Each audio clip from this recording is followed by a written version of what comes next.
Welcome, ladies and gentlemen, to the Stars and Stripes Cup Series, Season 5, race number 4. And we are here at Texas once again, but this go around, it's road course racing style for the Sharp Apparel Grand Prix at the Circuit of the Americas.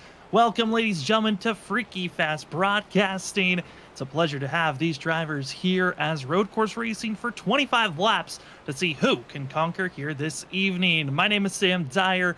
With me is Zach Hall and Robert Moyer running productions in the background.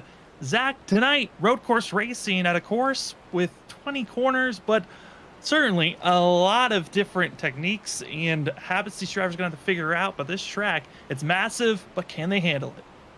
Yeah, that's going to be the question. Can you handle it? This track's so technical, man. It's just one of those places that you go to that you got to really utilize a lot of different abilities that stock car drivers are not used to. You know, you're going to see a lot of guys locking up, a lot of guys going wide, not hitting the apexes like they're supposed to here tonight.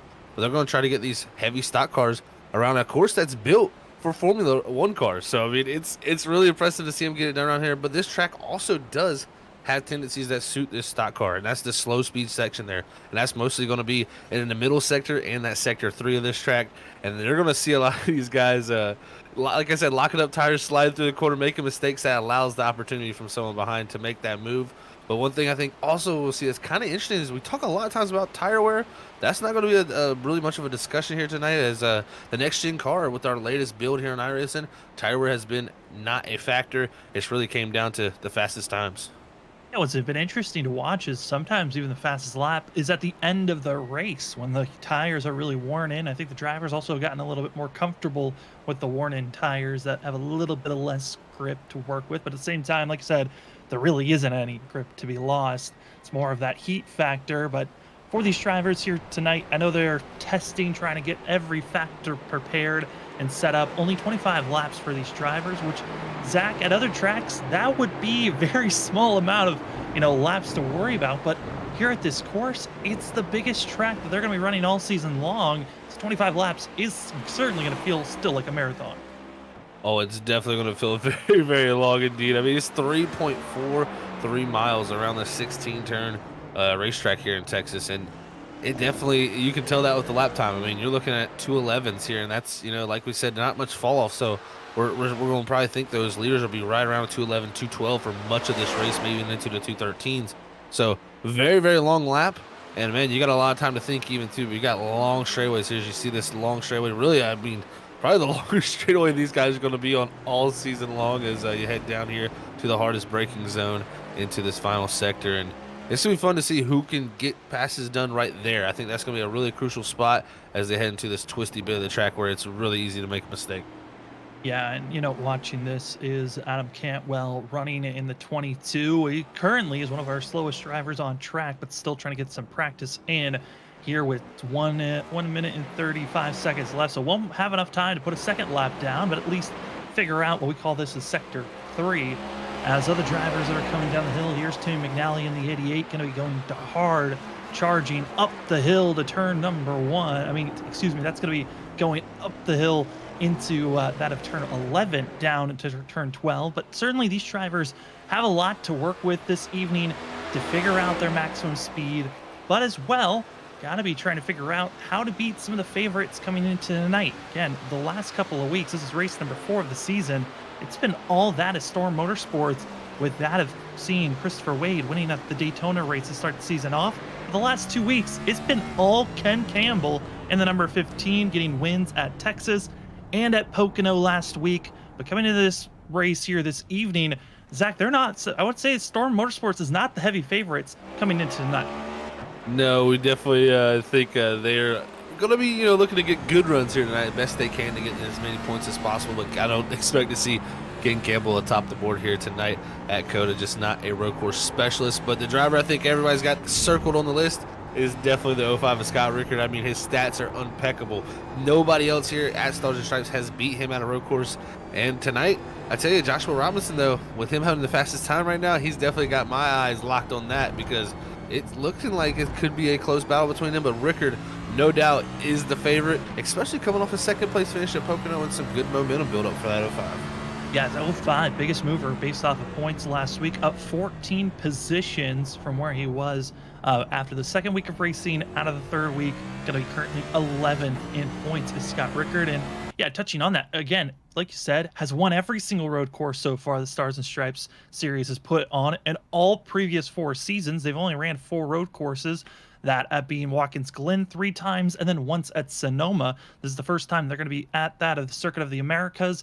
But the interesting thing is that it's been Scott Rickard getting 2 poles. The other driver who's gotten poles was Brian Burchett, who's gotten poles at Watkins Glen and at Sonoma, led his most laps at that at Sonoma, with 6 laps being led before he went off track.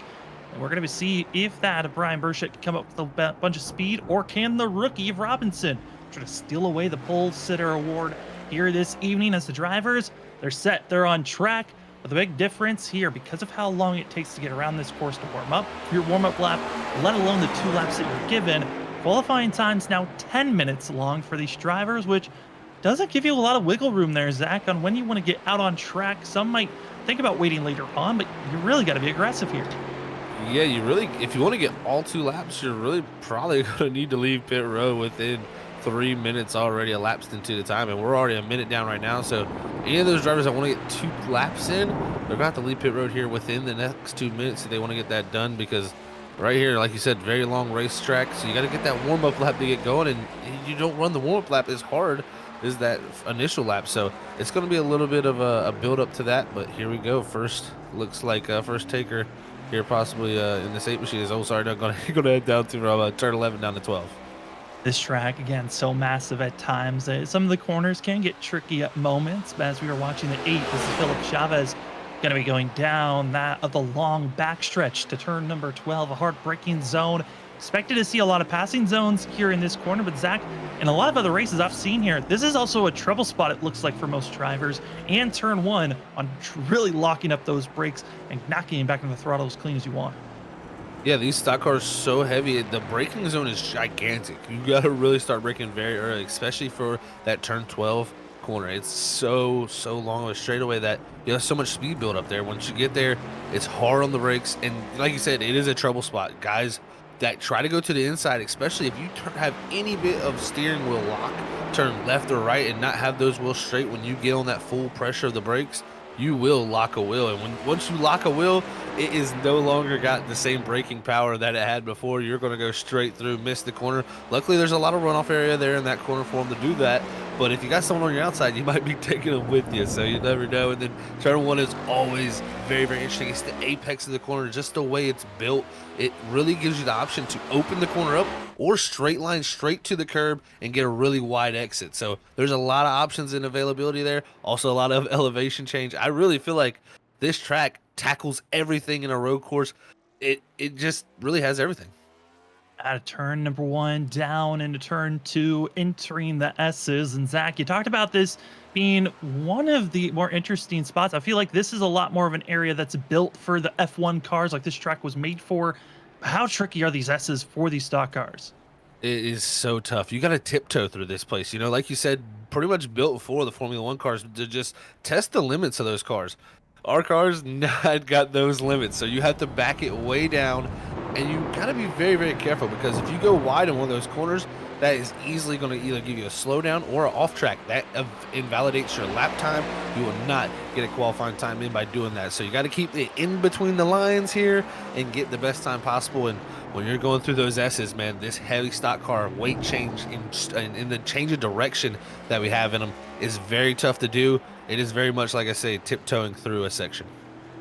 As we move over to see that of Ryan Lynch. Ryan Lynch going through that of turn number 11. I mean, actually, excuse me, going to be going through the hard section here of trying to warm up get to the warm-up section as he's going through what we call sector 3. These are the last about handful of corners that you have to deal with, and you're really trying to carry that momentum and speed the best that you can. But Zach, as we are coming up to halfway already through with qualifying, no one's put a time down just yet. First driver expected to put a time down is going to be the 7 of Kyle McCoy. But also an interesting thing, Zach, is the fact that you can throw away these laps very easily. Most of the time, you can get an invalidated lap at a normal oval track by hitting the wall or touching the grass. How can you invalidate it here on the road course? Well, it's also, yeah, like you said, many ways to do it. You can touch the grass here. There is grassy areas, but you see these lines on this racetrack here. Those are the imbalance lines. You cannot go over a certain limit of those lines. And if you go over, you're going to get that 1x off track, as we would say. Also, you have the ability to gain a little bit of time. That's where iRacing will give you that time penalty, which we call it a slowdown in terms of drivers out there on the track. It really gives you a amount of time, say 2 seconds, to get your car slowed down within a 30-second time limit to lose that much time. It's tough to do too, because when it gives you that slowdown, it can say 2 seconds, but most of the time you're giving up 4 seconds. So getting those in the race will be a big factor, but getting those in qualifying right here will completely nullify the lap. It will not count as you, like we said, any incident will bring that qualifying lap to being disqualified. You'll have to go back around and attempt it again after almost 3.5 miles. And we have two drivers that actually have invalidated their times. The driver we're on board with, Kyle McCoy, going to be one of our drivers that invalidated their first lap, as well as the 44, Kyle Bulling, going to invalidate his first lap, as there's going to be a good collection of drivers deciding just not to qualify. Right now, on top of the board, going to be that of Chris Chavez-Essery, going to be top of the board for the 10, with that of a 2-minute and 13-second time. Pretty good right now, but it's been the second, third lap where that speed truly kicks in. This is where we're watching to see who can find that extra speed. Riding on board with the 20, that is going to be Derek Offerman. Yeah, it's crazy to see the difference of how these guys attack from one build to the next here on iRacing. And what we mean by build is an update to the simulation. And pretty much what we've seen lately is getting heat into the tires, getting out there attacking the racetrack is the best form of finding speed. Before, you would see these guys go out on the outlap. They would go as slow as possible to not put anywhere or any type of heat into the tires, so they were as cold as possible when they came back around to start the lap and had as much life in them as possible. No longer is that a factor. It's go out there, push as hard as you can in these 2 laps to see what you can produce. And like I said, just don't get that off track, because it's easy to do when you're pushing off track. Right here, especially these 2 last corners, very, very easy to get an off track. As here comes Derek Offerman out of turn number 20 to the start-finish line here. Watch out for the board. It's going to change a lot. Scott Rickard's going to top the board for now. Derek Offerman's going to be staying in 12th place, but he does best this time. Ross Tatum going to be moving up to third. Brian Burchett up to the lead with a 2-minute and 11.9 second time. That is a good one to get the pole. We keep our eyes on that of Joshua Robinson, who still has not put down an official time yet for the 30, as he's still on his first lap, as we've got ourselves 2 minutes and 30 seconds left. But Zach, the 33, trying to get his third pole position at a road course. What a lap from him there to pick up a lot of time. They're about 0.3 of a second almost from his practice lap, and really one of the only drivers to most likely pick up too, because Rickard did not. He only came with about 0.6 of his practice lap, so definitely not getting all of it out of it there from Scott Rickard. But a great lap from Brian Burchett, showing once again has the prowess to qualify up front in this field. And it's just going to be the question, can he keep it up there? But one thing we can say is back then the factor was usually he could qualify up front. It was usually a mistake as the tire wear started to come in. Maybe tonight, with the grip level not changing too much, he'll be able to consistently run those fast times. Maybe this could be Brian Burchett's time to finally break through. And the question is going to be, how fast can Joshua Robinson put down the time here as we watch him in the 30 machine head from turn 11 all the way headed down the back straightaway to turn 12 for the heavy braking zone. It's going to be interesting to see where he ends up in this list, because right here, I mean, thinking about it, he's not going to have enough time to get another lap in here because of this being a closed session. That's the thing. Only 1 lap for the 30. You talked about the importance of at least getting out there on track early enough to be able to put down 2 laps for the 30. He's missed out. Only going to be 1 official time going to be made, as we're a minute left into qualifying. Still not even done with this first lap, and it takes over 2 minutes to get a lap done. So this is going to be the one and only time for that of Joshua Robinson, who has the fastest during practice. But can the 30 be the fastest during qualifying, hitting the rumble strips, trying to stay inside of regulation, as high arcing as possible into turn number 20, coming out of the exit, getting back into the throttle as soon as possible to get right up to the maximum speed, and across the line is going to be a 30, and it's going to be enough. It's a 2-minute and 11-second .901 compared to Brian Burchett's 2-minute 11.988. That is 87 thousandths of a second faster than 33. What a way to do it there in the closing moments of qualifying two, backing up the fastest man in practice, taking it over to qualifying, and he's going to get the lead this field down into one. But I tell you, you know, turn one here can be tricky just because he has that pole position in that lead out front. Doesn't mean he's going to have drivers from behind like Scott Ricker there. Maybe trying to take an attempt up the inside there from third, and then you'll have Brian Burchett up on that outside. So it's going to be wild to see here as it looks like time has finally come to an end. Time has cycled its way through, and 30 drivers look to be prepared to tackle this massive track, the Circuit of the Americas, here this evening for that of the race number 4, Sharp Apparel Grand Prix. As here is your starting results for these drivers after qualifying. It's going to be that of the 30 of Joshua Robinson getting his first official pole in Stars and Stripes, with that of Brian Burchett going to be to his outside. Third place going to be the driver that's won every single road course so far in the Stars and Stripes series. Going to be in third place with that of Chris Essery, Thomas Ogle, Ross Tatum, Kyle McCoy, with that of Cameron Sarton, Ken Campbell, and Dylan Grimm finishing out your top 10. In the 11th position, it's going to go to the 53 of Christopher White, our winner from Daytona there. 12th is going to be Andrew Medlin. We'll see him on the driver cam later here tonight. 13th is going to go to Kyle Bowling. 14th is going to be Andrew Hess. 15th is going to be the 20 machine of Derek Offerman. Alongside him, it's going to be Tim McNally in the 16th position. 17th is going to go to Travis Dart. And rounding out our top 20, it's going to be John Dart, Will Bustler, and Phil Chavez. Then it's going to be that of Brandon Pierce, going to be in 21st place with Sam Siegel, that of Paul House, with that of George Kovacic, Randy Cornwell, as well as that of Dylan Price, Classic Skill, with that of Zach Price, going to be in 27th position with Ryan Lynch in 28th. 29th is going to be that of Martin Perry, with that of Jason Gratton. Going to be finishing out our 30 drivers going to be here this evening.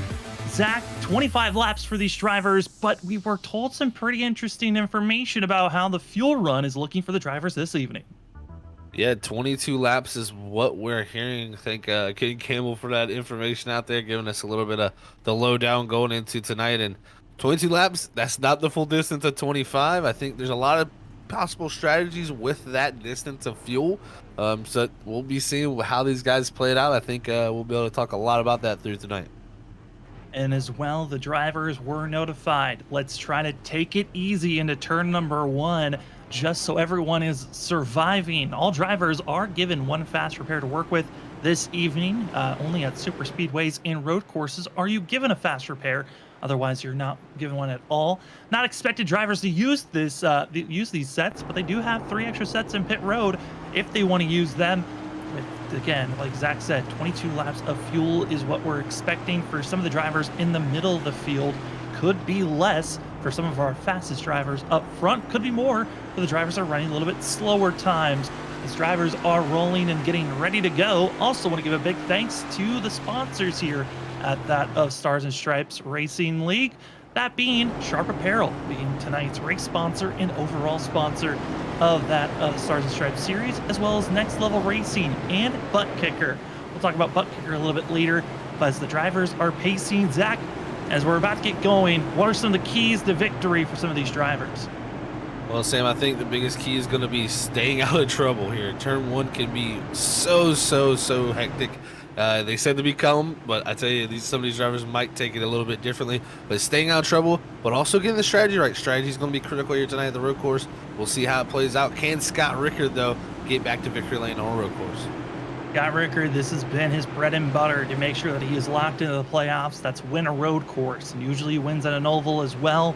But tonight could be the first night that streak of 4 wins at road courses for the last 4 seasons gets broken for season 5. It's time to find out. Drivers on the straightaway as we wait for the green. Drivers are set. We're stacked. We're ready to go here for the Sharp Apparel Grand Prix. The drivers are rolling and we are green here for race number 4 as they go climb up the hill as they're already making contact further back. But up front, it's going to be that of Robinson, that of Burchett, and others going wide. Already 3 wide for the lead. Splitting the middle is going to be that of Essery, not close enough. It's going to be Robinson. That has got Rickard. That is going to be seeing ourselves 2-3 wide. Drivers going backwards. That's Brian Burchett that goes off track. But up front, it's side by side. Going to be racing for the lead potentially as they single file out going down the S's.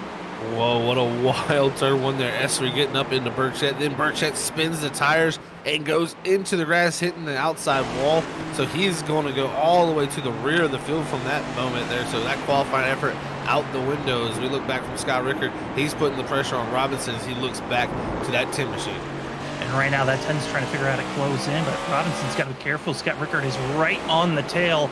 And right now going to be going down into turn number 11, a hard braking zone. But Zach, we were notified these tires take a few laps for them to fully warm up. So right now, watch out for locking up these brakes and drivers slipping and sliding through every single corner as there's Ross Tatum get a little frisky with himself and Cameron Sarton. Yeah, couldn't get the power down there in the 21 machine. Unfortunately for him, that's going to lose out the position, and possibly another one here as the run comes from behind there. We'll see, can he hold off on a hard break into the zone? He's going to hold that on, but he's going to go up the inside of Sarton there, but he's going to miss the corner. Great heads-up move from Sarton. He saw it coming in the mirror, checked up his entry to the corner, and waited to turn in. That is classic stock car driving right there, and great racecraft from the 94. Huge moves already going to be made by Cameron Sarton, up 4 positions. Our biggest mover of drivers inside of the top 10. Biggest mover so far of the night going to be Jason Grattan, back in 22nd position, up 8 spots. But up front, this group of drivers lined up and ready to go. One driver's going to be spun around. That's Dylan Grimm, who's going facing the wrong direction, coming out of that of turn 12 as drivers are racing to get themselves situated here, and already seeing some struggles for the drivers in the middle of this field. A couple of them down heavily as that of Brian Burchett had to take a tow to pit road. Sam Siegel didn't even start the race. He's been in pit road since the beginning, as we only officially had 28 drivers hit the grid. As another driver off track, that's going to be Ross Tatum out of turn number 20, but certainly drivers all over the place. This is chaotic, and this is what road course racing gives you. Oh, you got to feel for Ross there. Had that 6th qualifying position now, just giving up so many spots now as he's going to cross the line, and just seems to be losing the rear end there on the exits of the corner. And that's a little bit less of what I expected to see tonight. I didn't expect too many of these guys to have too much trouble in the traction zones. Lately, this car has been pretty glued in that rear end department for getting the traction down at these road courses. But right now, looking very, very tough from the 21's point of view. But look at this, Ken Campbell. He's got a lot of pressure here. That's the 7 machine. Kyle McCoy looks up the inside there. Now going to be on the outside here from the switchback, but not the corner. You're probably going to be looking to do an overtake here. Going to try to get a run out of this left-hander here and head down to the hard braking zone for 11. What's interesting news about the 7 of Kyle McCoy, he actually has been trying to change up and utilize a different steering wheel coming into tonight. He's been working on it throughout all of practice. Finally got it working. He was actually struggling just to get the wheel to turn in the sim. So Kyle McCoy luckily made it to this race, and right now being pretty competitive. 7th place, trying to battle for 6th with Ken Campbell. Yeah, it's always tough when you have a little bit of a technical difficulty or something new you're trying to get used to. It's always something as a driver, you get so used to our equipment. It's a great job. Dive up here in the turn 12. Ken Campbell going to let that number 7 machine go on by, but maybe having another look here, but it's not. It's going to have the 7 clear him here down into this right-hander. But yeah, getting used to new equipment can be very tough. We get so used to what we drive on, and when it's hard to break old habits pretty much. Oh, it's absolutely extremely difficult for some to break those habits, as right now in the middle of the field, keeping it close, hot and heavy. That Ross Tatum, after his spill, has dropped 12 positions from where he started all the way up in 6th place. He was trying to crack the top 10. Now I'm going to be challenged by others, but I got to say, for a lot of these drivers, they're changing it up on how aggressive they want to be. But Zach, our top 3 right now, they're still right on top of one another. Yeah, they have not got any separation there. I'm impressed with Essery. He's been very, very quick behind these guys, and showing that in race pace, he's a little bit closer to him. So doing a good job. If the 05 and the 30 start to battle, this could be the 10th chance here. But I'm definitely getting interested here as we're entering lap 3 here, as we'll be completing this lap. I think the possibility for a strategy here opens up for some of these guys to come down pit road, not this next time, but the lap after that, to come down, fuel these cars up, and not take tires here down at this stop and make it all the way to the end to try to possibly get some clear track. Now, once you get on the back of the field, that will be tough, but you would get out of this dirty air if you're someone like Scott Rickard that would possibly maybe let him stretch his legs a little bit. Well, I'm also curious on the fact, because when we were thinking about that theory of coming into pit road right when that window opened up. And in my mind, I was thinking, all right, well, the field would probably still be pretty close at that point. When you come to pit road, you'd have a good 10 to 15 seconds of clean track to work with before you would catch up to traffic. But because of how many wrecks and spills and slowdowns that we've had, that track that I thought was going to be open is already being filled up by quite a couple of packs further on back. So even if our leaders come in now, they're going to have lap traffic almost immediately after coming into pit road. Further on back, speaking of those drivers, battling for this 21st position, going to be that of Jason Gratton, and that of Dylan Grimm, going to be for 22nd and 21st. Yeah, Grimm after that spin there, he's trying to rebound from that, and Grattan going to lose the rear end, try to get back going. That's going to allow Grimm to go by him there. But yeah, that is a great point, Sam. You know, with these guys being upwards of about 50 seconds the last lap there, all the way back to Kovacic back in 26, that's a sizable gap. You know, on pit road here, I'm thinking you're going to lose around a minute's time, maybe around 50 seconds due to not taking those tires there and only having to take that splash of fuel. So yeah, it's most likely going to be right in that range of where you come out right at the tail of that field. If you can find some open area, it will be nice to have. But if you get stuck behind somebody and they hold you up for just a couple seconds, when that pit cycle cycles through later in the race, you could see those couple seconds being the difference. Being the difference of a win or a loss is going to be certainly there. As you see here, the 66 of John Dart running in 15th place, kind of giving you a little bit of a no man's land compared between himself and the drivers ahead and behind, as it's only a second between the drivers in front of him and behind him, but certainly he's getting a good shot of this battle with that of Brandon Pierce, Timmy McNally in front, and then in his mirror, he's got that of Will Bustler and that of Ross Tatum battling with one another. Look at those brakes glow up the hill into one. That's something cool to see here on iRacing, is these cars simulate the brake heat being transferred through the whole wheel. So that's really cool to see those tires those brakes already starting to glow. And that's when they work best, actually, when you get some heat build up into those brakes. So it'll be nice to have that ability to brake a little bit deeper here as the run continues to go on and the heat continues to build up. But as we look back here at Timmy McNally in the 88 here in the 14th position, he's made up those 2 spots up to this 14th spot from the 16th position. I tell you, he's doing a good job, but the driver I've been really watching the most is that tin machine of Esri. He's really putting the pressure on our leaders up front, and Robinson's starting to stretch his gap even. Well, I mean, speaking on that of Chris Esri, you know, notoriously known these last couple of seasons that we've covered here at the Stars and Stripes, he's gotten better at it, but usually a driver that can qualify well up front and then burns off those tires. Because of the fact there isn't a lot of tire wear, that heat factor, Zach, is that really a factor that can hurt these drivers as battle for the lead is on? It's going to be Scott Ricker right on the back bumper of that Robinson. We'll touch on that point here in a quick second, because our top 3 all within a blanket of one another, half a second between all 3 of them, and certainly keeping it close. Any opening, Ricker's going to try to take it. Defensive positioning is for that of Robinson, sticking low, still low, and he's going to lose that exit speed, and here comes the 05, diving it into turn number 19.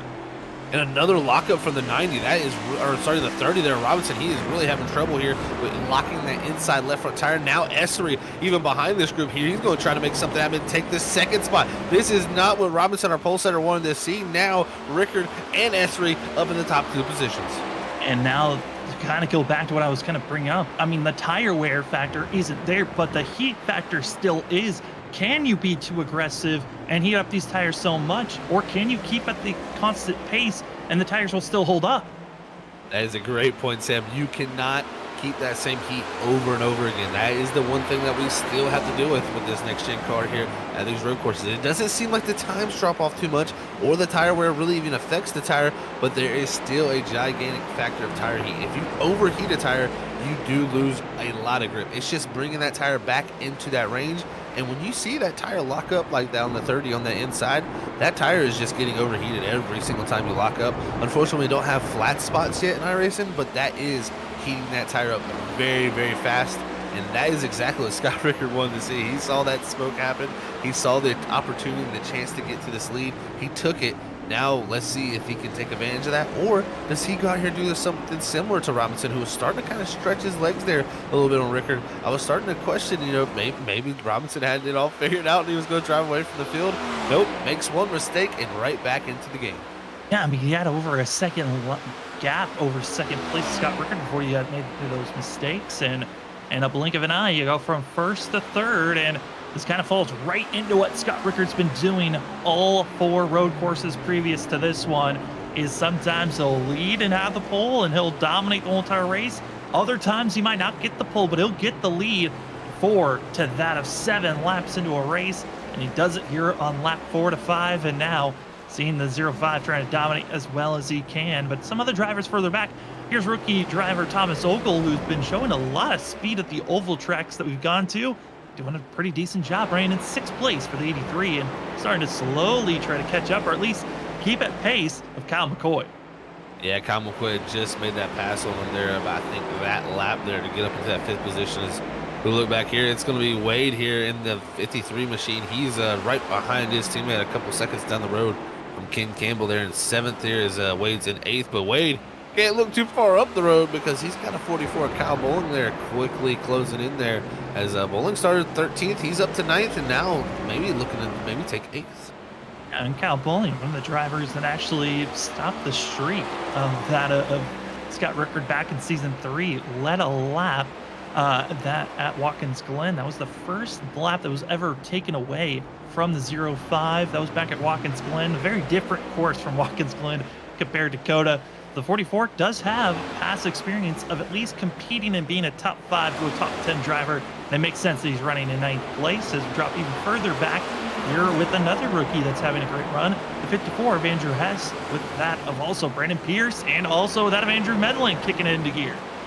Yeah, and you got to give Pierce some credit too. He didn't qualify. He started in the 20, or sorry, he did qualify. He just qualified back in 21st. Didn't have any practice laps. Sorry, and that right there showing maybe he's going to get a little bit better as this race goes on. He's made his way up to 11th, looking to possibly get by Hess there. Is like you said, Medlin. He started 12th. He stayed 12th, so he's pretty much held ground where he's been. But the 12 machine, you never know with him. He'll be looking to move forward here as this race goes on. Trying to hold speed and be up front and get aggressive. All the different things these drivers are searching for. We drop back to 17th. Here's Will Bustler. Going to be, getting a sense of how the drivers are running further back in the field. Got himself also Timmy McNally in front of him, and as well, a driver that we haven't talked about at all here this evening so far. The 27, Travis Dart, back in 18th place. He's having his own little charge, trying to go forward. Yeah, definitely trying to go forward here. As he's got Bustler right there up ahead of him. See if he can close down on that gap there for him, as he's going to have Philip Chavez behind him along with Dylan Grimm. There in that 23 who was making that return back from that little bit of a spin. So definitely a little bit there for him. But I tell you what, guys, we're going to look up front because Chris Esri is on the back deck leg, and he was looking to make a pass there into the penultimate corner. I am telling you, Esri, he may be the one to watch out for in this race in this 10. He's setting up, trying to go up the hill currently right now, as you see the rest of the drivers behind right now going through the field. As again, this is going to be the of all the rest of the drivers. This is going to be Cornwell as well. Further back, these are drivers that are running by themselves. Then a lap down, going to be that of Paul House and also Sam Siegel, going to be running as that of Martin Perry is out of this race. All going into pit road, going to be Thomas Ogle as well as Andrew Hess. You heard the dinging sounds. The beeping sounds mean that drivers are into pit road, and we've got 2 of them. Oh man, pit road is definitely starting to have some takers, and they're going to be taking only fuel here. They should not be taking tires here, as guys now already exit off pit road coming off of 1. So it's going to be interesting to see where they exactly come out. Let's see who they exactly came out from. About Timmy McNally. So about in the 16th position is where Ogle came out.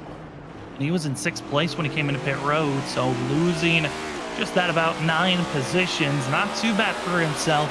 And in total, it was around 15 to 20 seconds that Ogle lost compared to our leader. So not bad on coming into pit road. That could be a factor on drivers that are up front. If you feel like for that Scott Rickard, he's got clean air. Yes, he's being pressured, but it still feels like he can run faster laps up front than with having the field and trying to carve his way through that. Might decide just to stay out here until he runs out of fuel. Yeah, I think that these guys are going to definitely look to stretch it here. They don't want to put themselves back in traffic. That's going to be a lot tougher position to go fast there. And we've seen exactly from Ogle, he got put right in the middle of traffic. And if you're S3, you're not going to get anywhere except for that lead. Because again, this section right here, it was exactly the same thing last lap. He was right here on the back bumper, really pressuring Rickard, and Rickard's going to have to be looking in the mirror here. This is so tough. Here comes the 10 up the inside. A little bit of contact there. It's going to let the 10 cut the corner. He's going to have to get that position back there. It now slows down. Yeah, it's a slowdown. That's going to give another spot up to Robinson. You try to gain so much by a dive bomb move, but the contact backfiring for that of Chris Essery. Now going to be back to third. Other drivers going to be having their own issues as a little bit of internet issues have been blinking in. That of Ken Campbell, he's having his own issues. Into pit road is going to be Cameron Sarton, but loss of packet loss goes to Randy Cornwell, as well as Martin Perry going to be calling it a race for himself. Brian Burchett has not gotten on track after his lap 1 incident, and so drivers, you're starting to get a little bit worrisome if you're starting to already have some internet issues, as we've already seen a couple of drivers get knocked out of the server. Yeah, that's not what you want to see there. Technical difficulties hampering a few of these guys. We're looking at Kyle McCoy here. McCoy's done such a good job, man. He's really been actually putting on laps that are right in pace with our leaders. I mean, Scott Rickard last time about 4/10 slower actually than McCoy. So don't count this 7 out yet. He is not too far behind these guys. We could very well see him drive up into this race here and have a little bit of a factor. So I tell you what, doing a good job to get used to that new equipment here, Sam. Yeah, I mean, I think this big thing is the more this race goes on, the faster the 7 should get just based off a comfort level with this equipment, let alone the fact that based off the fastest laps have been ran by all drivers, it's actually Kyle McCoy that is the going to be, the third fastest driver of all drivers. Scott Rickard falls all the way down to that of being, I believe, going to be around that of the 4th fastest driver of them all, but he is our leader, and that's because of consistency, as some of the drivers here, 7th, 8th position, Kyle Bowling, as well as Brandon Pierce, they're going to be attacking one another, heading down the backstretch, heading to that of turn number 7, as drivers that are on the move, Cameron Sarton back in also 10th, he's trying to make some pass on Ross Tatum, as he's the furthest driver ahead, who was in that 4th place position that came into pit road. He's trying to do that undercut to try to gain any positions on Rickard, Robinson, and Essery. We'll see how that works out here for these guys that have decided to hit pit road. But Pierce just continuing to do an excellent job up to 9th now from that 21st starting position. And he's closing in on Bowling here. He's going to be looking to attack here within this next lap. And then after that, Wade's not even that far up the road from him. So Pierce, he could be looking to possibly drive himself all the way up into the top 6 to Ken Campbell. So it could be a good, very, very good drive from that 21st position from him, especially with no practice laps here tonight. But I tell you what, Coda just always seems to put on some type of a show, man. These guys are racing so good here tonight, and it's going to be interesting all the way down to the next, especially as Robinson and Essery, they start to both close back in. Yeah, and they're starting to close in. I think the big thing, like we talked about, was the tire temperatures and the fact that you have to be kind of playing a little bit of limbo of I have to cool off my tires one lap, maybe you can be aggressive the next, and maybe you're hard aggressive for 2 and then cooling off for 3 to 4. You gotta find that sweet balance, and that's what these drivers are all working on currently, as the battle for 6th place starting to close in as well. That of Wade, Bowling, as well as Pierce. We've kept our camera on this action. It's because just one slip up from Wade, our Daytona winner earlier this season, could give away of one position or even multiple ones. Yeah, it really could. I mean, because you got Kyle Bowling and Pierce there, but not even too far behind that. It's Medlin, Tatum, Sarton, all of those drivers all the way back to that 11th position within a good size, gap of each other. So if you make a mistake as Christopher Wade there in that 53, you're going to be in trouble. And you're seeing here Tatum, who had a lot of trouble tonight in that 21 machine. He's got Cameron Sarton behind him in that 94, who's already hit pit road. So Sarton's going to be trying to work his way past this group here. We'll see if he gets held up any, but that is the question of hitting pit road early. Do you want to try to come down, maybe get some open track, or do you come down early here and try to hope that come down early, get that open track, or wait late to get it then? I think, like you said, the leaders are going to wait very, very long because the gap is starting to open up enough to where they would be ahead of Ken Campbell now. So technically, at any point, we could see some of the front 4 take a chance here, but it'll be interesting to see definitely when that opportunity comes best.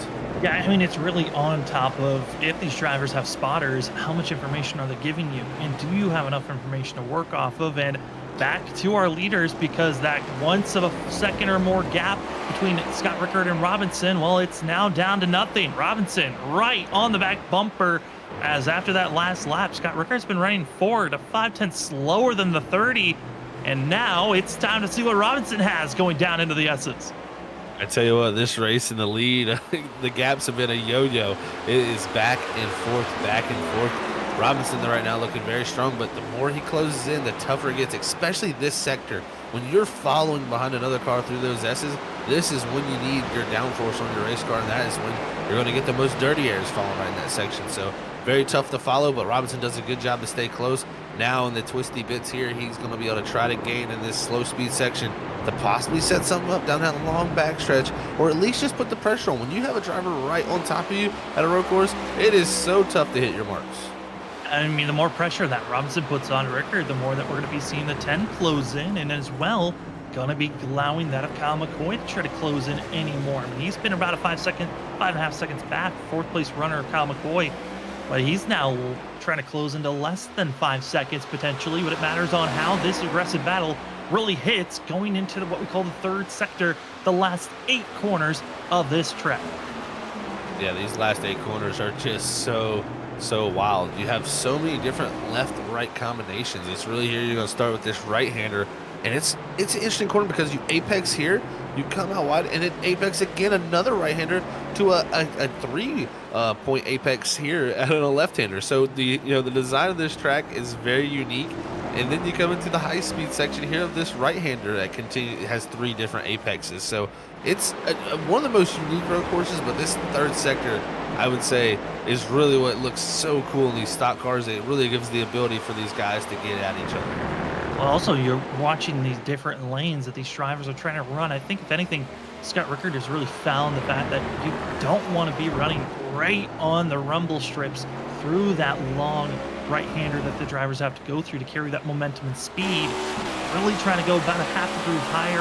That's where we can carry more speed, more momentum, really a better blocking defensive positioning. While Robinson trying to go with that longer cut into the inside. I think those tires starting to show a little bit more frustration, and Scott Rickard just put down his fastest lap of the night. Yeah, it is the question, is Scott Rickard just managing this gap here, just trying to keep his stuff together? Is that why we're seeing the lap times go back and forth? But I think it's more of what kind of you brought up a little bit earlier, Sam, about the tire heat. It's just one lap you cool them, one lap you run hard. I mean, it's just a fact that you're constantly balancing that, and that's why I think you're seeing one time Robinson will be the fastest driver, one time Esther will be the fastest driver, even McCoy will be the fastest driver sometimes, and then Scott Rickard all of a sudden is again the fastest. So it's just a back and forth game right now, but Scott Rickard right now is definitely enjoying it the most as he's the one out front. I know from my perspective, I'm usually up in the booth watching these races. Sometimes I'm spotting or even trying to be a crew chief for some drivers. It's much easier for me to be like, all right, let's stay patient, let's just hit your marks and stay calm. But you as a driver, how frustrating is it knowing that you have to conserve your tires and kind of be in this yo-yo effect of, I want to be aggressive, I want to overcook my tires? It is a definitely interesting scenario because before we were in much more of a management game, whereas we were really thinking for the long game and stuff with how the fall off is. Here tonight, the thing that I think that really kind of mentally fatigues you as a driver is every single lap you're on it. It's a qualifying lap is very, very different to a race lap from what we were before. Now you're running very similar times to your qualifying. I mean, last time by Scott Rickard was 3/10 slower than his qualifying lap, and we're out here on that was lap 10 of this race. I mean, that is really mind-blowing to just think about. But that means every single lap you're out here, you're having to hit your marks at the most speed carrying, and I think it just makes it that much more mentally fatiguing. And when you get behind someone, it can make it that much more frustrating also, because you just some drivers use that advantage of being able to save their stuff better, but when nobody has to save and you have to go out there and just manage that tire temperature, it can make it where getting around people could be very frustrating.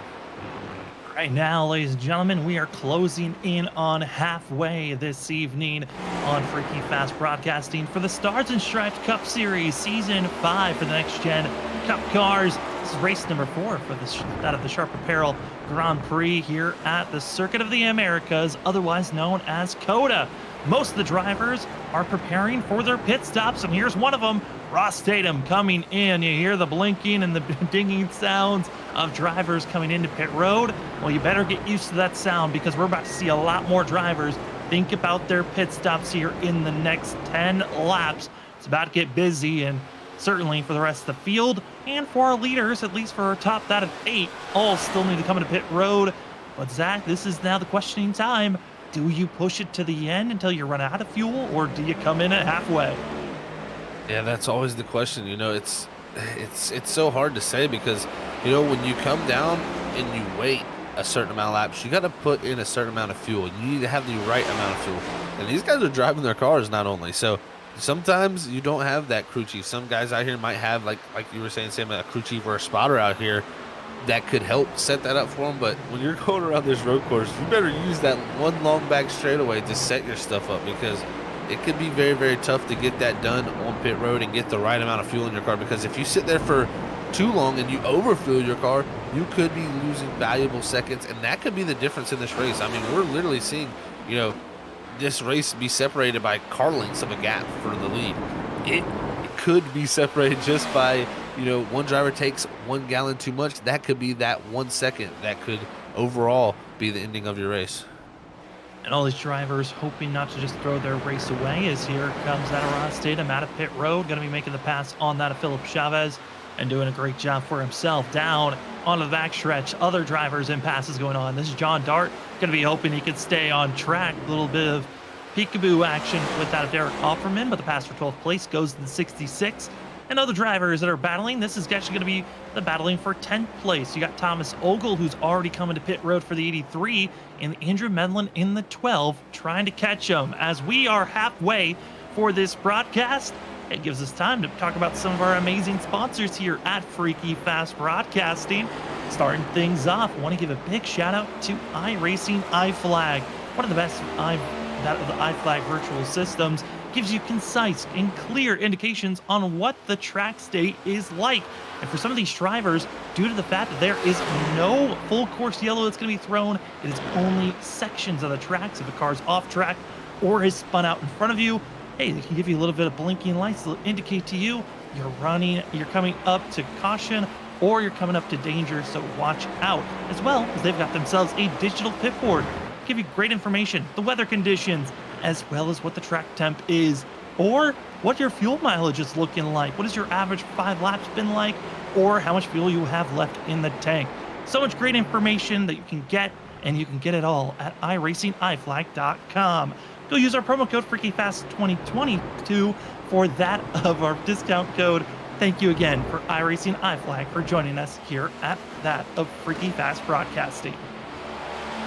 And we'll hit another one of those sponsors here also. Admin Box, race control at your fingertips. Each admin box connects via USB and features pre-programmed key commands with no keybinds needed. Race control, driver functionalities, and pit options all on this admin box with LED backlighting to make every button highly visible in any situation, all inside the desk-mounted enclosure. So make sure you head on over to adminbox.com. That's adminbox with 2 X's there, and use that discount code FFB box with 2 X's there to get a discount on your admin box and have race control at your fingertips. Talk about immersion. Well, this is a great way to immerse yourself. Go get yourself a game or two from ButtKicker. Feel what you've been missing. A game or two allows you to feel the sounds, not just hear them. And this would be a great immersion just to have on track. Hook it up to your sim, plug and go, and it automatically connects with videos, video games. It's got you covered. And in fact, it is going to be helpful for here on track. Instead of just hearing your tires squealing while going through corners or hearing your brakes locking up, feel when they're locking up, feel when they're squeaking. And that's exactly what the Gamer 2 can give you. Go use our promo code FreakyFast20 for 20% off. All right, so you've got your iRacing iFlag, you got your admin box, you've also just got your ButtKicker.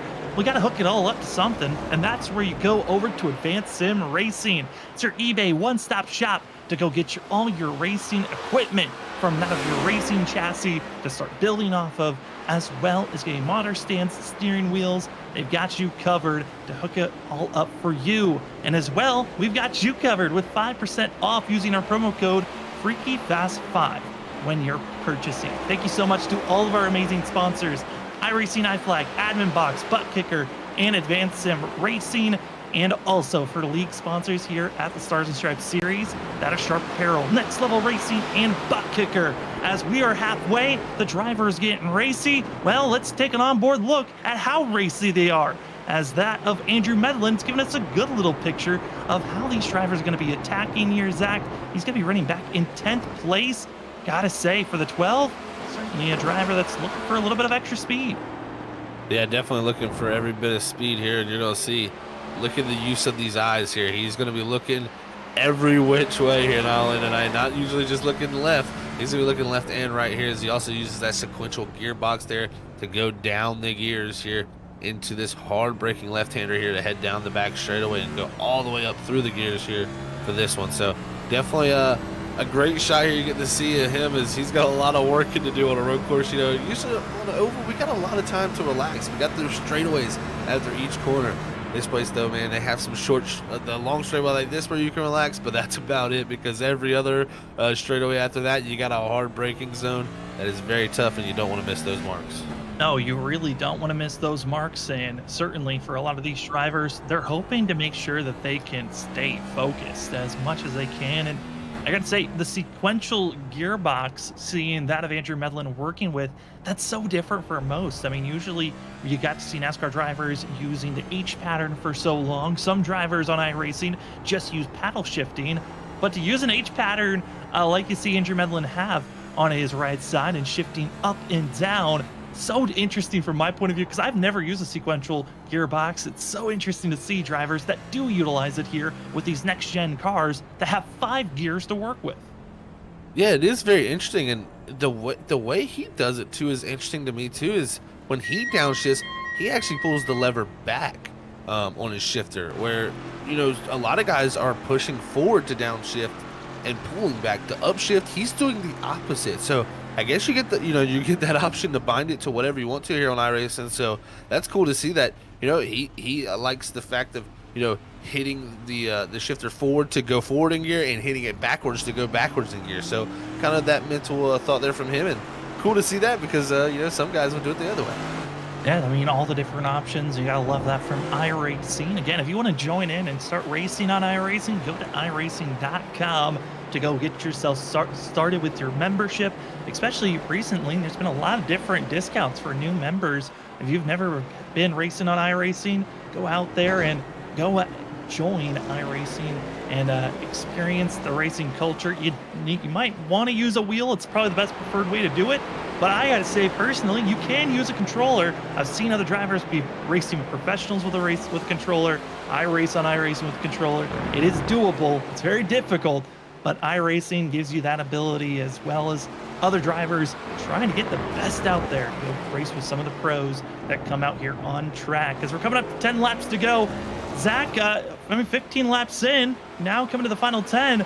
This race has been pretty clean at most points during this race, and I gotta say, kudos to most of the drivers out here. Yeah, this has been really fun to watch, man, and I tell you, I really can't wait to see what these guys got to say. As you see right there, post-race interviews coming up here after these final 10 laps at Cody. You're definitely not going to want to miss out on that. It's going to be the longest 10 laps of our time here for those post-race interviews, but I tell you what, you're definitely not going to want to miss out, because look at this. The battle for the lead still going on, and Scott Ricker there just scared me a little bit. He got a little too much of curve, and he got that yellow curve on the inside there, and that thing is deadly sometimes. The yellow turtle is it's dangerous. If you hit that curbing, it will launch you up in the air. Can give you internal damage for your suspension. But I think the big thing for our leaders, they've had to make a couple of passes through lap traffic. There's been a couple of scary moments. We saw that at Derek Offerman off track. There were other drivers in front of our leaders that have given opportunities, and there's a bump. Robinson locking up the tires and using the 0.5 as his brake. And Robinson's got to be careful now, especially Zach. We've talked about this before. That front bumper getting engine damage, it is now possible now, when a few weeks ago, there really wasn't engine damage you had to worry about. Yeah, before had no worries to run into anything. Engine damage just didn't happen. Luckily, iRacing got that coded back in for us and got it all fixed up. And now, man, you can definitely damage that engine, and that's something he's not going to want to do for sure, to have that power down those straightaways. As it looked like again, like you said, the lockup there. That's seems like what's what Robinson has been having trouble with, just every now and then having a little bit of a lockup, and definitely I think that woke Scott Rickard up. Luckily for him, he was able to recover pretty well from it and actually open up the gap a little bit. So looks like Robinson didn't get too much damage or nothing like that, but it definitely helped Rickard get going down the track. I'm loving the fact that, again, big kudos to that of Robert Moyer Jr., our producer in the background, giving us the look at how the pacing has been different between our front two. This lap obviously going to be very different after that slam and for the 30 losing time. But I'm also curious in the next couple of laps to check out the difference between our leader of Scott Rickard and also Chris Essery. Essery just came into pit road that last lap for the 10 to get himself some topping off with fuel a little bit early. And he's got a lot of like clear track in front of that of the 10 to work with. Curious on how that's going to work out as the drivers continue to race on, with it being less than 10 laps to go. This might be our only time to do it. We're going to step away, but you won't miss a thing. We're going to go side by side and check out how these drivers are going to be racing out for these last couple of laps. When we come back, we'll take you to the end. Scott Rickard, that of Joshua Robinson, Chris Essery, your top three. Who's going to get the win? Start your engines!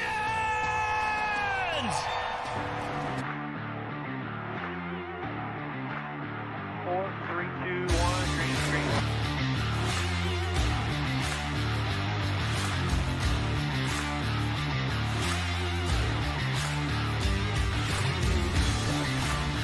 I have no rear grip whatsoever. I'm sideways. Sideways everywhere. Come on, man. Do what you can.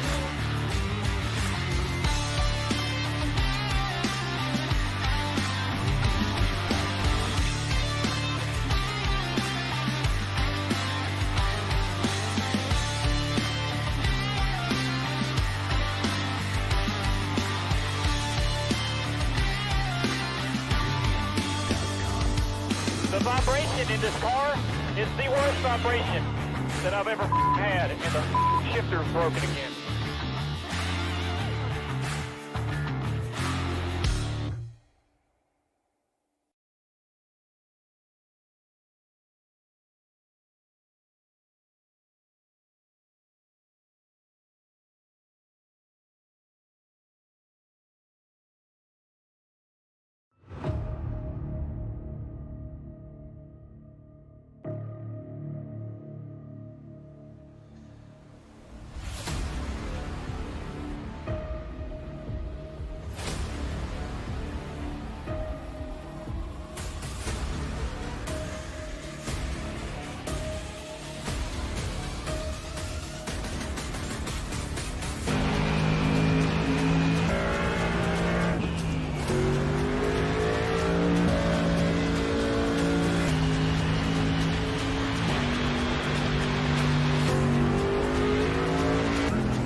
Welcome back, ladies and gentlemen. You didn't miss a thing, and a good thing you didn't, because it has been chaotic and amazing action up front. Scott Rickard, who's won every single road course here for the Stars and Stripes Cup Series and overall just League Series. This is season number 5. He's won the last in every road course so far.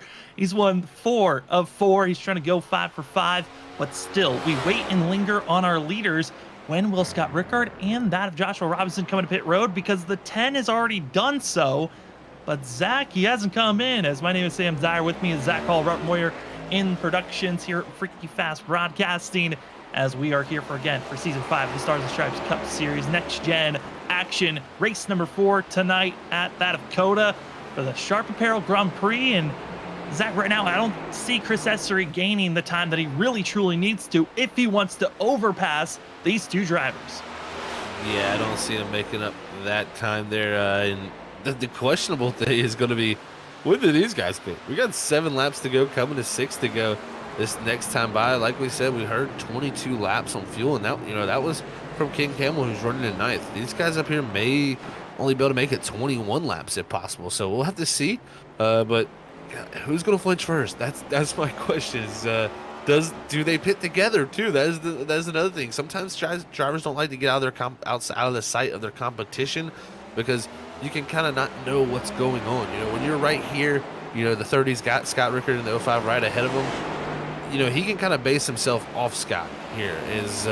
If he was to go in and pit, he could go out there and maybe underdrive it a little bit. So sometimes having that driver to chase out in front of you, especially at a road course, gives you the ability to go a little bit quicker. But looks like Scott Rickard coming this time, and not Robinson, as he decides to go back out. Well, it could be a good thing for Robinson. He might have felt like he's being held back, if he just needs one good lap here to push and be aggressive. But I'm also slightly concerned for our leaders. Some drivers, half the field that have come into pit road already, have taken tires. The other half haven't taken tires. And Kyle McCoy, who's running in 5th place, did take 4 tires. And we've noted on this, taking 4 tires really doesn't change much for your race. If anything, it could be hurting you for 2 to 3 laps. Yeah, it really does. It just hurts you more than anything. So kind of surprised to see a tire change for sure. And maybe felt a little bit more confident. And I mean, it's the thing that we're used to doing. If you didn't have any preparation coming into this race here, you could have kind of got caught off guard by that. So we'll see if anybody else likes to do it. But again, Scott Rickard, he's already out of pit road. He did not do it. He just took the splash of fuel. But again, how long a splash of fuel did he take? So that's going to be the question. Does Robinson take a chance to do a little bit less here? And the longer he goes, the less time he has to spend on pit road. So maybe that's the plan here. Stretch this as far as possible, take the least amount of fuel, and maybe gain that time by taking the less fuel in pit road. Last lap, almost identical times being placed by the 30 and the 05. So right now, for that of Robinson, hoping that he can get some type of advantage coming into this lap. Looking at some of the drivers, though, for Scott Rickard and Chris Essery. When Essery came into pit road, that of 4 laps ago, the 10 found himself being only about 1.5 seconds, 2 seconds off of Scott Rickard and Robinson. When that of Rickard got out of pit road, the difference over 11.5 seconds. The 10 lost over 9 seconds between when he came into pit road and when Scott Rickard did. It's a large margin of lost time and ground for the 10, and now the question will have to be, will Scott Rickard lose any time based on how he entered pit road and exited pit road? That'll be the definite question for sure, because the exit of pit road is not somewhere I feel like you could lose too much time, but I feel like the entry of pit road is a place where you definitely could lose time to somebody, because that pit road is a turn. It's got a turn in the corner, so you have to carry your speed. And here Robinson coming by the last corner, he's going to complete another lap here to complete lap 20. I like this call. I think if you're Robinson here, 2:13.52, he's going to need to pick up the pace just a little bit and go back and reach down to those 12s to hopefully put in the best laps he can possible. But if he can overcut that 05, take a little bit less fuel, this could be very close when the exit off pit road. I am so excited once he comes down to see where they're at. Also, another driver I've been excited watching as the 30 goes down. The S is a driver that's entering into what we call our 3rd sector. That of Ross Tatum back in 9th place. He's caught up to that of Ken Campbell And Ross Tatum has done a great job recovery race for the 21, who had lost over that of 12 to 13 positions after a lap 1 incident of spinning around. Speaking of spinning around, there's going to be seeing that of George Kovacic get spun around after contact between himself and Ken Campbell.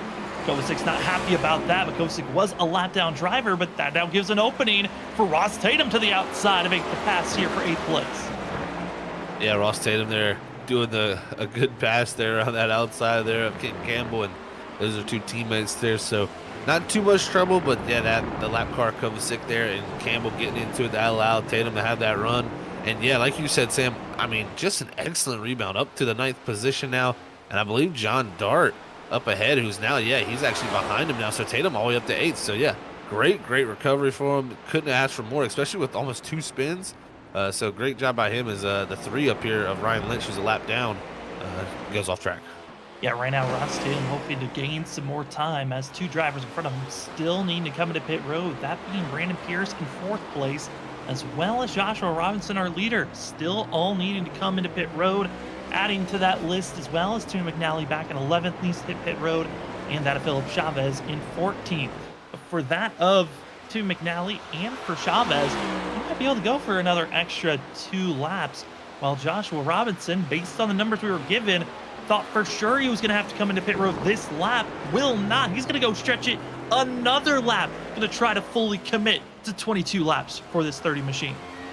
That he is there, completing lap 21. He is now on to what we call lap 22, the lap that we got for the pit window. So we'll see if he elects to come down this time. We definitely expect that to happen here at this time. But did he maybe save a little bit more? I mean, like I said, just because, too, he's going faster doesn't mean he's using more fuel. You can carry a long speed by rolling. You know, this Zach, look at his time. Look at the last lap time that he just put down. Well, that explains it. 2 minutes, 11.848. That is almost a full second faster than the next driver. Here on his last stint, he's running low on fuel, but a burner of a lap by Joshua Robinson. I tell you what, and Rickard, a 2:12.74, that ain't gonna cut it. You need to pick up the pace. Robinson right now, he is he's in go time right now, and this is definitely telling me he knows it's a pit in time. This is when you have to put in your best laps, is right on that pit in lap. And I tell you what, that lap before, just a burner. If he can continue to bring that pace here on this entry, he should exit as our leader. He's trying to figure out how do you find even an extra speed, an extra, couple of tenths, hundredths, any type of ground. Put a similar lap that you just did, and you're going to be having almost full second to 2 seconds faster than Scott Rickard when he come out of pit road, which puts all the pressure on the 05. Coming into this race was the heavy favorite. Robinson is a rookie, was the unknown wild card, and he certainly has proven to be a factor here this evening.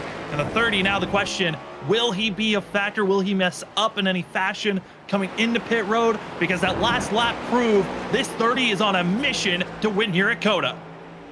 Yeah, it did, Sam. And I tell you, when you said to look at the lap, it kind of blew my mind when I saw 11 there beside that 284. And ooh, what a job by him. But look, lap 22, like we said, coming to pit road. Can't make no mistakes here. Got to get it nice and easy. Got into the wall, looks like almost. He brushed the wall on entry, but here's the thing. He does have a fast repair, so it's okay that he was aggressive on hitting the wall. He's going to try to get it in as advantage as possible. Not the way that you would want to enter pit road, but for the 30, he does have a fast repair to work with if he feels like that damage is too much. Well, we got to see where the 05's at. He's exiting out of the final corner right now, just crossing the start-finish line. Where does the 30 come out? The 30 exiting pit road now here, just getting up to speed. It's going to be a dead-even heat almost here when they come to the braking zone. The 05 going to be to the outside here. He did the outside, and the big thing for the 30 of Robinson, he did have to burn that fast repair, but he's in the better entry point, making the 05 go wide, side by side, down into the S's. It's 3 laps to go, and our leaders are right on top of one another, and it's Scott Rickard getting the advantage for himself, and it helps that last lap for the 05. It was his fastest lap of the day. It doesn't count because he was off track, but it was still a burner for the 05.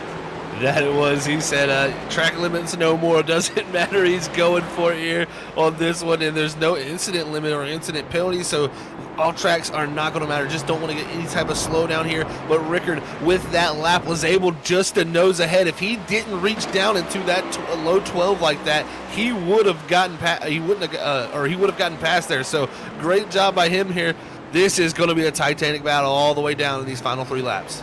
Well, we've already seen Joshua Robinson lock up his tires, give a huge slam to the back bumper of the 05 Scott Rickard, but the question now lies, will Robinson have to do a similar thing, or can he make this pass be clean? He's already put down the fastest lap of the day. Can he do it again? But this go around, he's going to be under the pressure. We're right on board with the 30, entry of turn 12, and these final 8 corners, we've seen it make or break a lap. And now for Robinson, can he keep it close as we're coming up to 2 laps to go here at Coda?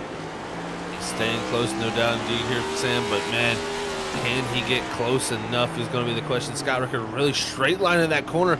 That's going to hurt a little bit of his exit, but no, the mistake from the 30. They're lighting the rear tires up, and that is the light that Scott Rickard wants to see at the end of the tunnel, but can't get too unfocused because the 30 is firing right back. They're going to be aggressive. They're going to be on all cylinders, and Robinson's going to have at least 2 laps to work with. Can he close in the difference that he just opened up? It's going to be about a second when they come across the line. Through that of turn 20, coming to 2 laps to go here for the Sharp Apparel Grand Prix here at Coda, and it's going to be Scott Rickard, the favorite coming in. Out of the 4 road courses that have been ran in this series, in the whole entire lifespan of the Star of the Stripes series, it has been all of the 05, but tonight has been the hardest working night of Scott Rickard in that of road course racing. This is the closest anyone's really been in any of the races so far. Each season it gets closer and closer, and this could be the race. If the 30 can make up all this ground, it's not over just yet. There's going to be 1 lap car ahead of him. It's going to be Will Bustler. We'll see if the 36 gets in the way on the white flag.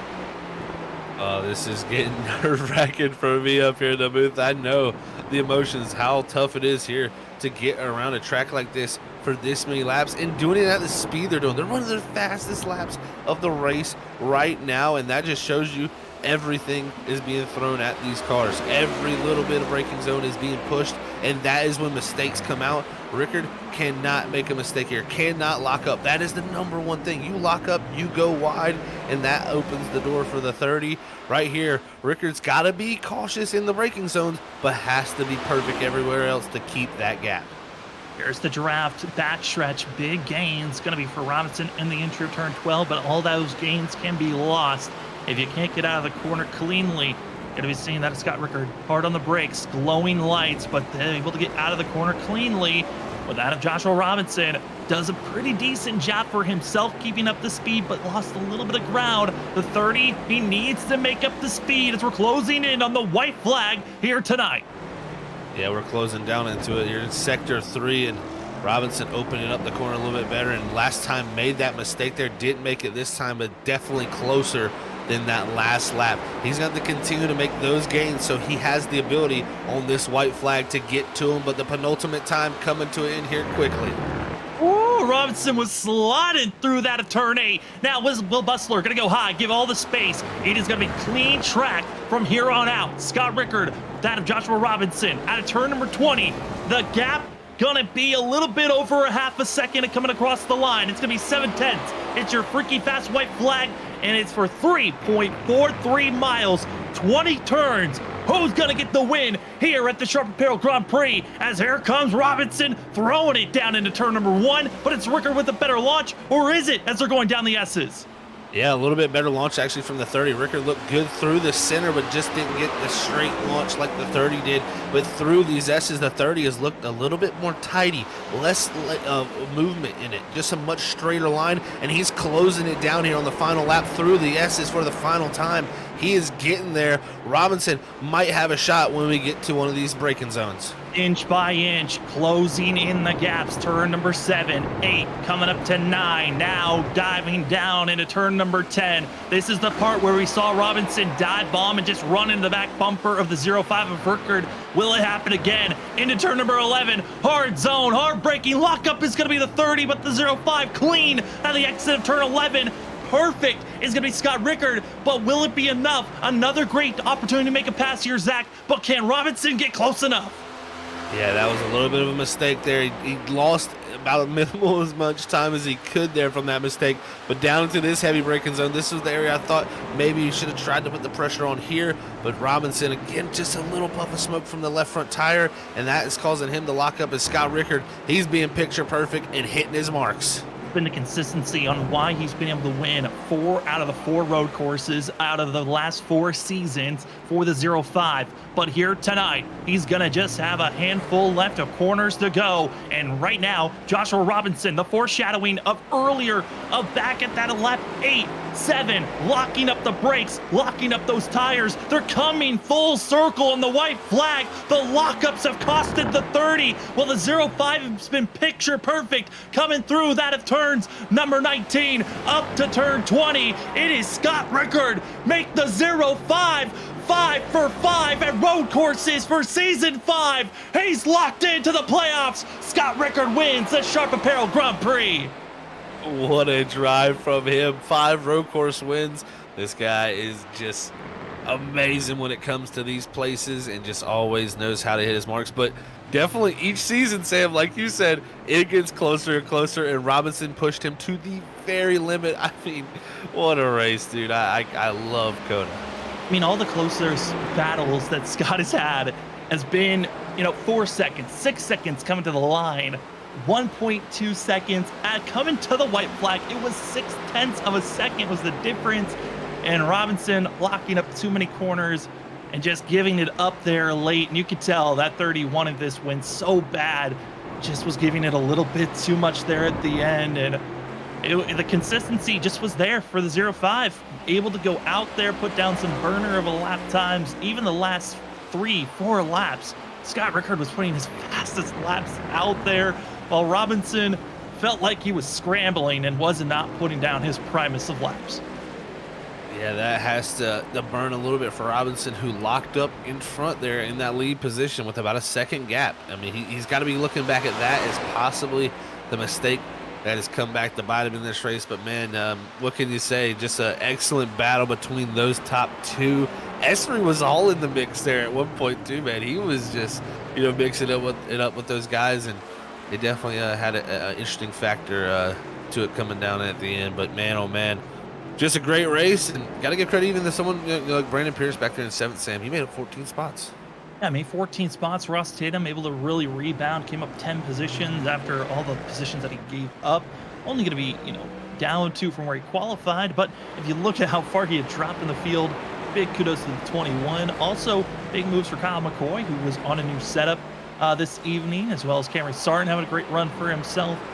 But you look through the field, there certainly were some drivers that wish they had better days. Brian Burchett, I think top of that board, lap 1, didn't even finish 1 lap, and his day was done.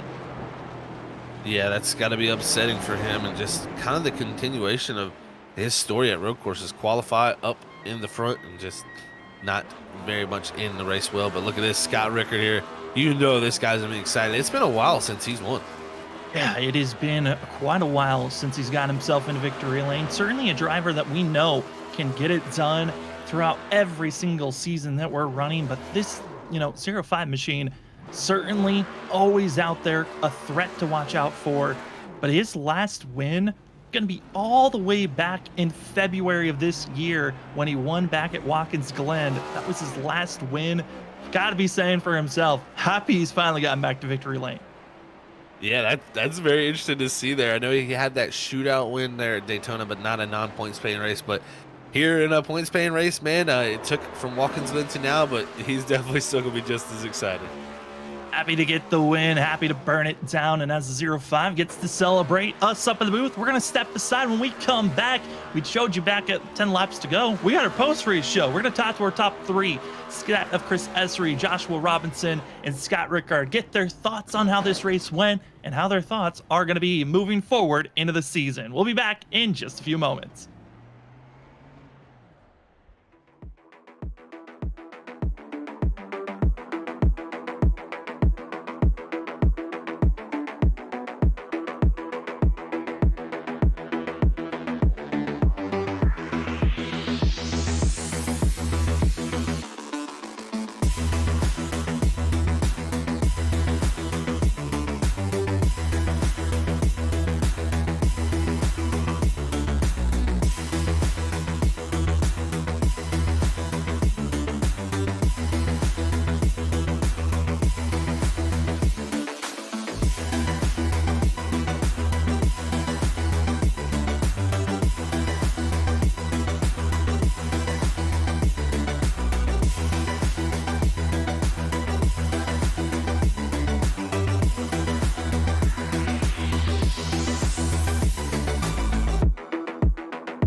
All right, we're back here, folks, for our post-race show here at Freaky Fast Broadcasting in the Stars and Stripes League here at the Texas Grand Prix.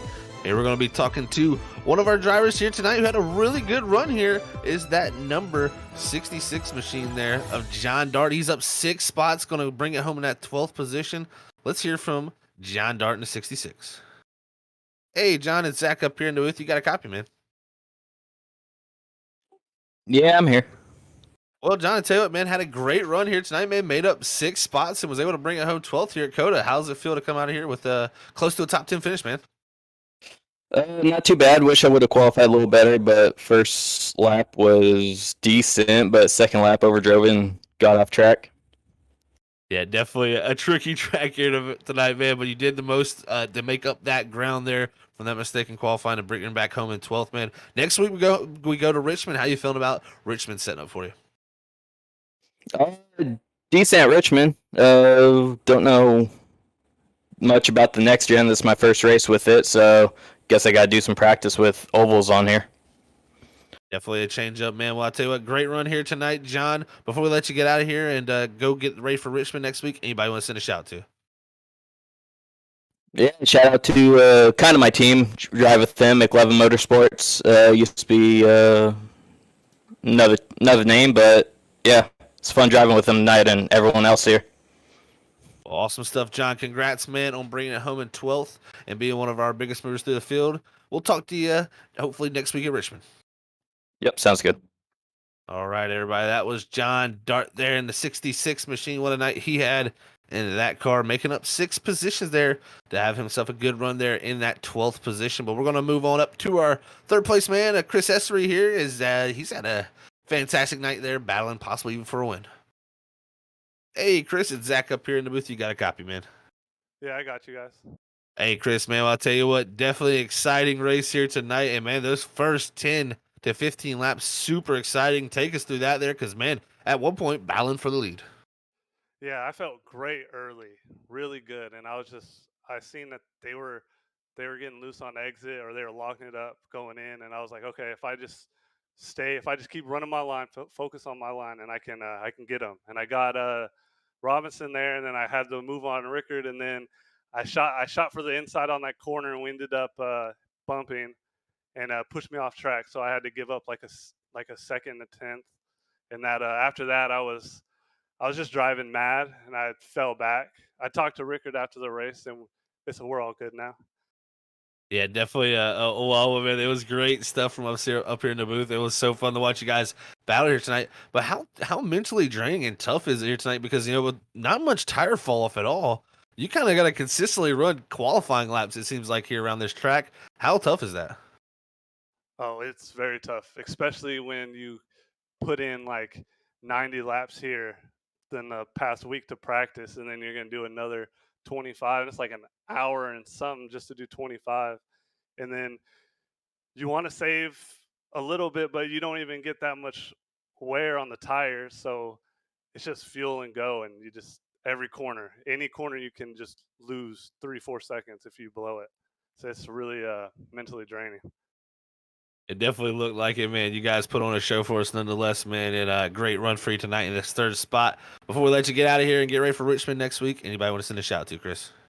Yeah, shout out to team owner, Mr. H, for trusting us to be our owner and everything he does. My grandma and grandpa watching at home. My mom, shout out to my dad, my teammates, Travis, Philip, Cam.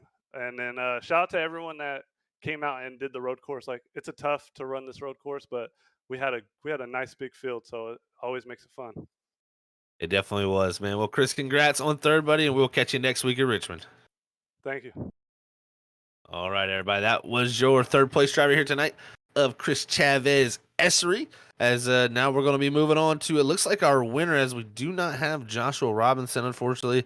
Our second place driver here, unfortunately, he has not made it here to post-race interviews and post-race show. So we'll be moving on to our race winner, Scott Rickard, who goes and takes the 05 5 for 5 now on road courses. Let's hear from Scott. Hey, Scott, it's Zach up here in the booth. You got a copy, buddy? Yes, I do. Well, man, I tell you what a battle it was between you and Josh Robinson. Even Chris there. Take us through the race tonight because man, it had to be pressure packed. Yeah, I kept making mistakes. Every time I'd have a good lap, I'd be like, okay, let me build on this, do another good lap, and I'd make a mistake and hurt myself. Plus, the tires not wearing like you would hope to, like you expect them to on a road course, makes it a little more interesting to have to worry about saving your tires the entire time. Yeah, take us through that because it seemed like you said, the wear doesn't matter for the time. It's almost like it comes lap to lap where it's almost a game of battling the heat and cooling your tires back down. So we've seen it between you and Josh there at the end. You guys were bouncing lap times back and forth to each other. I mean, take us to coming up the hill there in turn one. He's coming out of pit road. That had to be a little bit nerve wracking there seeing him leave pit road right there. Yeah, I was hoping me paying early and having clean air, I was hoping I'd get at least make sure I could be ahead of them. But I definitely probably wasn't doing as good as I could, if I could, doing good of laps as I could have up until that. And then as soon as I seen it come out, I'm like, oh no, this is going to be interesting coming up here. It definitely was, man. It kept us on the edge of our seats all the way down to the end, but you're able to take it 5 for 5 now at the road courses here at Stars and Stripes, man.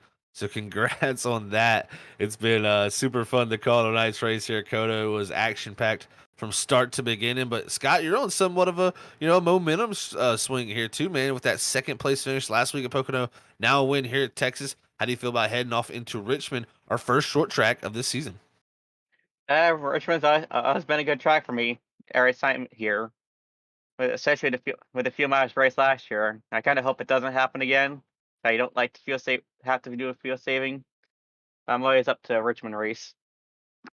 Well, it's going to be fun to watch you guys do Battle Sky each and every week. It's been a pleasure to call you guys' action. But before we let you get out of here and go get ready for Richmond and celebrate tonight's win, anybody listen to shout to?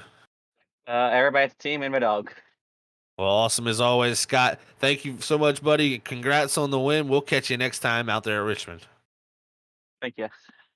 All right, everybody. That was tonight's race winner here at the Sharp Apparel Texas Grand Prix here at the Circuit of Americas. Man, what a track here. I cannot just tell it to you people enough.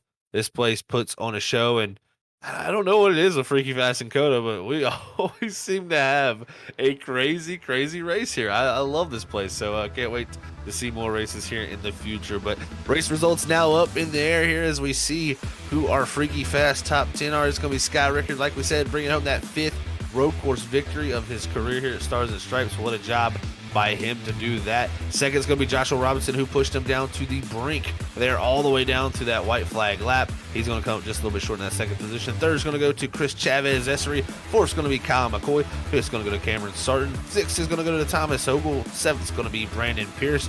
Eighth is going to be Ross Tatum with that great rebound for him. Ninth is going to go to Ken Campbell. And rounding out our top 10 here is going to be Kyle Bowling for our Freaky Fast top 10s. You look through the rest of the grid here, you can see definitely some drivers who had tough nights that might come back to haunt them a little bit. So it's going to be interesting to see who can come back from this as we head into Richmond next week. But definitely a wild race here tonight at the Circuit of the Americas, as it was action packed from start to beginning. 25 laps of just non-stop qualifying pace action. It was really a perfect race, I'd say, here at Coda. Couldn't have asked for much more from us here up in the booth. But we got to say thank you all so much for tuning in. We're going to be heading off to Richmond next week here at the Stars and Stripes Racing League at the same time, same place, Freaky Fast broadcasting. You're not going to want to miss out on any of that action. So make sure you hit that subscribe, that bell notification button right beside it, and that thumbs up if you like tonight's broadcast to show your enjoyment. So we thank you all for so much for tuning in. It was a pleasure to call tonight's action here at the Circuit of Americas. As we always say, we love all you. Stay freaky fast.